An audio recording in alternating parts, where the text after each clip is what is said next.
안녕하세요, 제이제입니다. 오늘은 나에게 빠지고 사랑하게 만드는 방법 4가지에 대해서 말씀드려 볼게요. 구독과 좋아요, 알림 설정까지 해주실 거죠? 그럼 바로 시작할게요.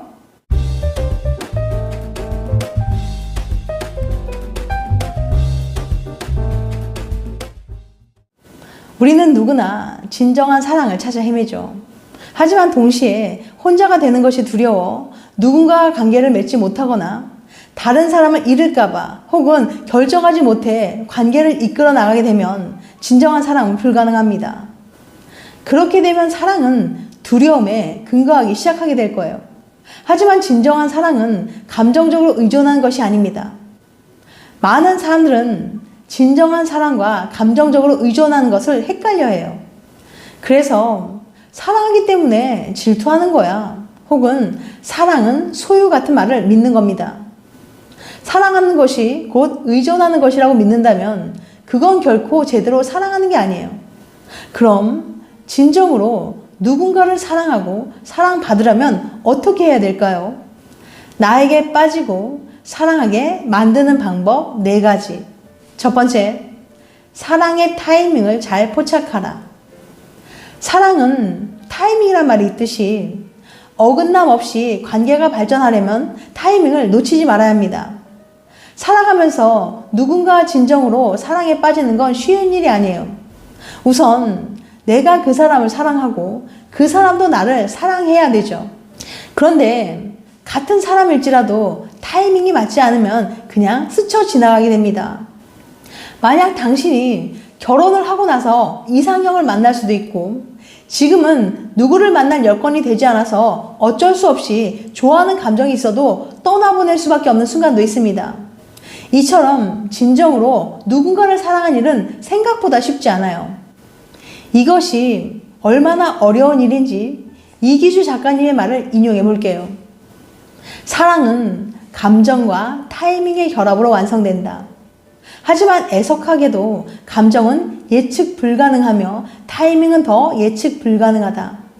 사랑의 감정과 타이밍이 딱 맞아떨어지는 건 금요일 저녁부터 다음날 새벽까지 강남역 일대에서 술집을 나서자마자 1초도 기다리지 않고 택시를 잡아 타는 것처럼 우연과 필연이 겹쳐야만 하는 일이다. 이기준님의 언어의 온도 중에 나온 말이죠. 이기준님의 말처럼 이렇게 예측 불가능한 감정과 타이밍이 딱 맞아 떨어져야 가능한 것이 바로 누군가를 사랑하는 일이에요. 그래서 이건 정말 운이 따르지 않으면 어려운 일인 거죠. 그냥 외로워서 누군가를 만나는 것과 사랑하는 건 전혀 다르니까요. 만약 서로 호감을 느끼는 상대가 있고 지금 당신이 누군가를 만날 수 있는 여건이 된다면 그 순간을 놓치지 말고 적극적으로 행동해 보세요. 인생에서 그런 기회는 결코 자주 있는 일이 아니니까요. 남의 시선을 의식하느라 자존심 때문에 뭉구적거리다가 인연을 놓치지 마세요. 이것은 하늘에서 내게 준 절호의 찬스이니 사랑의 타이밍을 잘 포착하시길 바랍니다. 두 번째, 나를 사랑하라. 나를 사랑하게 만드는 법을 알려준다고 해놓고서는 나를 사랑하라고 하니 의아하게 생각하는 분들 계실 거예요. 그런데 나를 사랑하지 않는 사람은 누군가가 나를 사랑하게 만들지도 못합니다. 사람들에게 사랑을 받으려면 먼저 나를 사랑해야 합니다. 즉, 자존감을 높여야 돼요. 자존감은 스스로를 존중하고 사랑받을 가치가 있다고 여기는 마음입니다. 자존감의 본질은 자신에 대한 신뢰이자 행복을 누릴 만한 사람이라 여기는 자기 존중감이에요. 나 자신을 자랑스럽게 여기고 아껴주고 응원해줘야 합니다. 나를 사랑하고 자존감이 높은 사람들은 남에게 사랑을 구걸하지 않아요. 자존감이 높은 사람들은 스스로 빛이 나는 존재이기 때문에 다른 사람들도 그들과 있으면 즐겁고 행복해져서 자연스럽게 사랑하게 되는 거예요. 사랑은 억지로 할 수 있는 일이 아닙니다. 아무리 나를 사랑해달라고 요구한다고 해서 되는 일이 아니에요. 마음이 저절로 움직여서 사랑하게 되는 거죠. 나의 존재를 사랑하고 스스로를 가치 있는 사람으로 만들어 보세요. 그러면 저절로 사랑이 당신을 찾아가게 될 거예요. 당신은 충분히 사랑받을 자격이 있습니다. 세 번째, 나를 용서하라. 당신을 사랑하게 만들기 위해서는 반드시 나 자신을 사랑하는 것이 선행되어야 한다고 좀 전에 말씀드렸죠.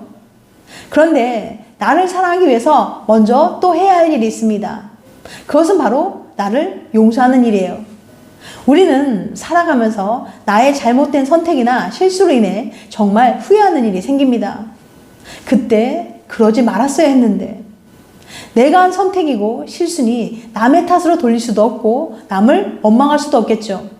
차라리 원망할 대상이라도 있으면 너 때문에 이렇게 되었다고 탓할 수도 있을 텐데, 오롯이 나의 잘못이라 내 자신을 원망할 수밖에 없어서 그래서 더 힘든 겁니다. 후회하고 또 후회하고 그런 결과를 초래한 내 자신을 끊임없이 원망하다 보니 점점 더 내 자신을 용서하기가 힘들어지게 돼요. 내 자신을 미워하고 용서하지 못하는데 나를 사랑할 수 있을까요? 혜민 스님께서 이런 말씀을 하셨어요. 다른 사람을 용서하는 것은 그래도 쉬워요. 나 자신을 용서하는 일이 참으로 어려워요. 특히 어렸을 때 받은 상처로 아직도 분노하는 내 안에 어린아이를 돌보지 않고 방치한 나 자신을 용서하고 치유하는 일. 과거의 기억을 마음에서 놓아주는 일이 참 힘들어요. 그의 말처럼 다른 사람을 용서하는 것보다 내 자신을 용서하는 것이 정말 어렵습니다. 저도 한때는 내 자신을 용서하지 못해서 정말 힘들게 보낸 시간이 있었어요. 내 탓이야 라며 스스로를 혹독하게 책망했죠. 그런 선택을 한 내 자신이 너무 미웠고 그로 인해 이런 고통을 받는다고 생각하니 나를 용서할 수가 없었어요. 그런데 나를 용서하지 못하면 끝없는 절망의 늪에 빠지게 됩니다. 나를 용서하지 못하면 자신감을 잃게 되고 내 자신을 믿지 못하게 돼요. 자신감을 잃게 되니 뭐든 의욕적으로 일을 할 수 없게 되는 악순환이 반복되는 거죠. 사람은 누구나 잘못된 선택을 할 수도 있고 실수할 수가 있어요. 제가 좋아하는 영화 굿윌 헌팅에서 숀이 상처받은 주인공 윌에게 이런 말을 하죠. 네 잘못이 아니야 라고 말해요. 당신도 어쩌다 실수를 한 것뿐이에요. 당신 잘못이 아니에요. 당신이 앞으로 나아가려면 그 실수를 곱씹으며 내 자신을 원망하고 미워만 할 게 아니라 그 실수에서 교훈을 얻고 다시 마음을 추스리고 일어서야 합니다. 당신의 실수에서 원망보다는 뼈아픈 교훈을 얻고 다시는 그런 일을 반복하지 않겠다는 결심을 하세요. 그런 다음에는 내 자신을 용서해 주세요. 내 자신을 용서해야만 내 자신을 사랑할 수도 있고 다른 사람들에게 사랑을 받을 수도 있어요. 실수한 과거의 기억을 마음에서 놓아주는 일이 참으로 어렵겠지만 내 자신을 위해서 그렇게 해야 합니다. 우리는 삶을 살아가는 동안 늘 다시 시작해야 하니까요. 다시 시작하기 위해서는 내 자신을 용서해야 하니까요. 네 번째, 나답게 살아가라. 나다움이란 뭘까요? 나다움은 내 안에 있습니다. 나다움은 있는 그대로의 나를 바라보는 것에서 시작돼요. 남과 비교하지 않은 상태에서 온전한 나다움을 찾을 수 있습니다. 나답게 살아가기 위해서는 먼저 자존감을 세워야 해요. 내 삶의 주체가 자기 자신이 되어야 합니다. 자기에게 관심을 기울이며 나는 지금까지 어떻게 살아왔는지, 어떤 가치를 실현하며 살고 싶은지, 무엇에 행복해지는 사람인지, 나는 남과 어떻게 다른지 자기 감각을 찾자. 김수현 작가의 나는 나로 살기로 했다에 나오는 말입니다.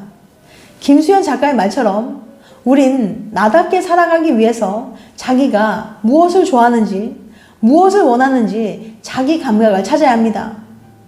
사회의 잣대나 다른 사람들이 요구하는 인간상에 자신을 맞추려고 하지 마세요. 내 자신이 빛날 수 있는 자리를 찾아서 살아가야 합니다.